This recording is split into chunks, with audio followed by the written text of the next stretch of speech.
Netcasts you love. From people you trust. This is Twit. Oh, joining us for the first review is, well, a regular to the Twit TV network. You'll find her on many of our shows, from All About Android to, of course, Before You Buy. That's right, it's Miriam Joire. Miriam, thank you very much for coming back. Good to see you, Robert. Now, how's it going? Good and much better because you've got this in front of you. Now, this is an NVIDIA Shield. And yes. It's gotten a lot of press because it's a great gaming device, but you wanted to take us in a slightly different slant. Yeah, so I won this at a contest in South by Southwest, and I really don't need another tablet. And I thought to myself, why? I mean, I've got, this is K1 based, and I've got a K1 based, what is it, the Nexus 9, I guess. Mm-hmm. And I thought, hey, let's see how it compares, right? Because the Nexus 9 is a little pricier. This is an 8-inch device, and it's really a gaming device. I mean, it has, you know, I didn't get the control. That was another reason why I kind of decided not to focus on the gaming part. But it turns out that it does have this interesting stylus. It's capacitive. So at first it seems kind of gimmicky, but because it has the ability to, you know, it's kind of a bevel, like the shape. Right, you can yeah, actually kind of get a tip or like a wider sense. But what's really interesting is this app comes with the tablet. And if you love to paint or draw, this uses the GPU to simulate the slickness of oil painting and the mixing of oil painting. And so let me demonstrate. It'll be just a lot easier. So here I've got it really big, and as you can see, there's like smearing going on in real time. Oh. And if I've made it really thick so you can be seen really well here, and watch, see?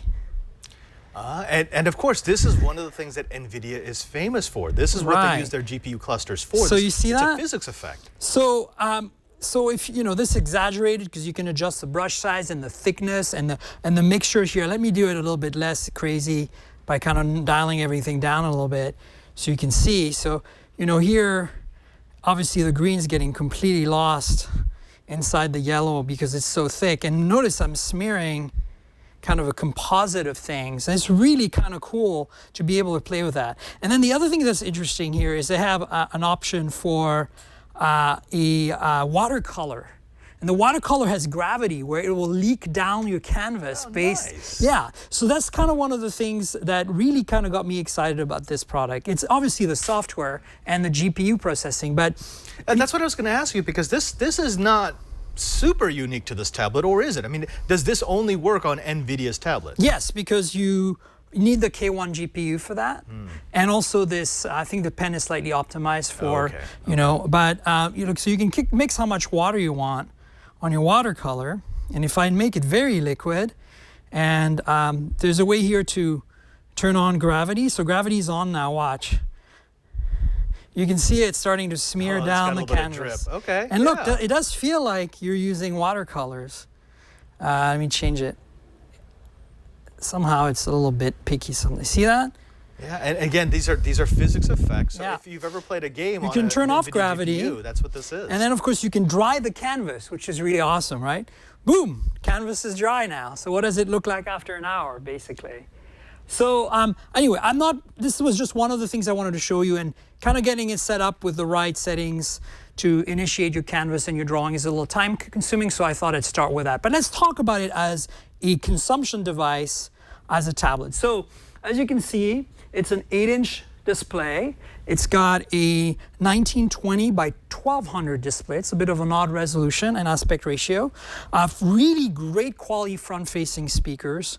As I said, K1 inside, 2 gigs of RAM, and 16 gigs of storage. All this for $299.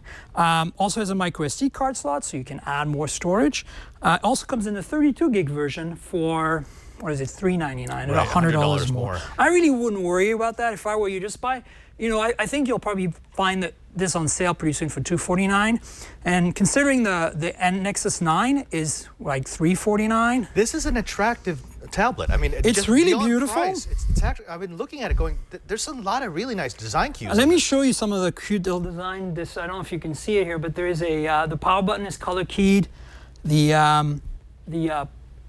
charging connector. There's also mini HDMI output, not micro. And the charge connector is color-coded, which is really nice if you're familiar with how much pain that can be.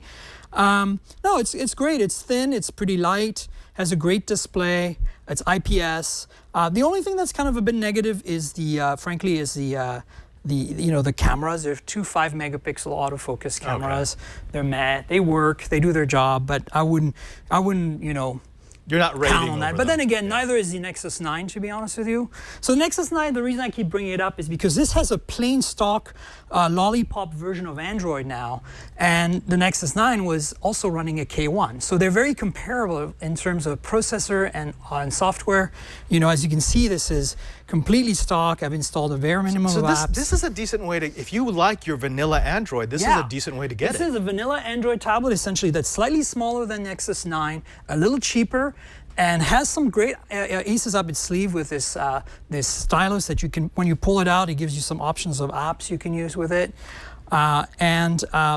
Most importantly, I think that it's really fast. I mean, check this out. I've got every app installed right now open, running, while we were doing all of this stuff. And check out how fast the multitasking. Everything is super smooth, There's no hiccups here. Well, why did they sell this as a gaming tablet if it seems to be such a competent regular tablet? I think the idea was that they felt that the Shield, handheld gaming device was a little too specialized. So they decided, hey, why don't we make a tablet that can be great at gaming, but also can be used as a general purpose device. I watched a bunch of YouTube videos last night. I kind of caught up on some of my channels. And, not only do they look great in 1080p HD, but in addition, you have this great sound with the front-facing speakers. So this is also a fantastic media consumption device. Well, because it has to be, because gaming. And the headphone jack sounds good too. A lot of tablets have really crappy audio out of the headphone jack because it's kind of like they want to keep things cheap. But really, I'm pretty impressed with this thing, and I might actually put it in my bag and replace my Nexus 9, which I kind of carry everywhere. For a long time, I had the Nexus 7, second edition, and then I put the Nexus 9 in my bag because it's got a bit more oomph. But this, I think, I don't use tablets a lot, but for my uses, which is primarily browsing the web and watching YouTube videos and stuff. And then here, I'll show you, I have, wherever it is, the Gravity movie, and you can kind of have a feel. I'll see if I can. It's got a fast processor. It's got good speakers. It's got to make for a good watching experience. Oh yeah. So here it is. We can watch it. And I don't know if my mic is going to pick this up, but so here, let's turn it up a bit. Oh, other way. Of course, Gravity doesn't have a lot of audio, so. But as you can see. Oh, sorry. Here, let me adjust this a bit so you can see better. That's actually nice. That's nice, smooth motion. Now, the funny thing is 1920 by 1200 may sound strange, but that was actually the resolution that we had on most of our big monitors before 1080p became a thing. Correct, yeah. So, I mean, again, great media consumption device. You can create some cool stuff with the stylus, and it gives you a very fast tablet, all for $299. You can't go wrong. I kind of almost wish the Nexus 9 had been this device in retrospect. Okay, Miriam, break it down for us, pros and cons. So, pros, as I said, great great gaming device, right? There's no doubt about that. I'm not going to go into detail, but just quickly let you know, there's a controller you can get from NVIDIA that comes with it, lets you play games with a controller. Paired to the tablet. And you really should get that. If you're going to use it as a gaming tablet, that makes sense. You can do this, and then play games with the controller. Controller is about $60, so I don't know if it's worth your while, but it's a nice controller. You can also remote play games from your own home PC if you have the right graphics card on your PC. I don't have a PC, so meh. We've actually shown people how to do that on Know-How, so if you've got that, yeah, it's a great experience. Also, NVIDIA has a cloud-based system where they have a bunch of PCs in the cloud that let you remote play on this tablet. So there's a bunch of games you can kind of try out for cheap. And then, of course, all the Android games as well that are K1 optimized that NVIDIA has. So there's all that gaming stuff. And in addition, you have great content consumption, great speakers and display, and the ability to do some content creation with the stylus and some of the cool apps that are bundled for free with the tablet. So to me, these are, and of course, a very fast general purpose tablet. These are the three big things. What didn't you like, though? What didn't I like? Honestly, the design's a little kind of, I mean, it's nice, but it's a little generic, and there's a lot of bezel, right? As you can see here, I wish it had a little less. If you like edge-to-edge glass, this is not it. The cameras are very meh.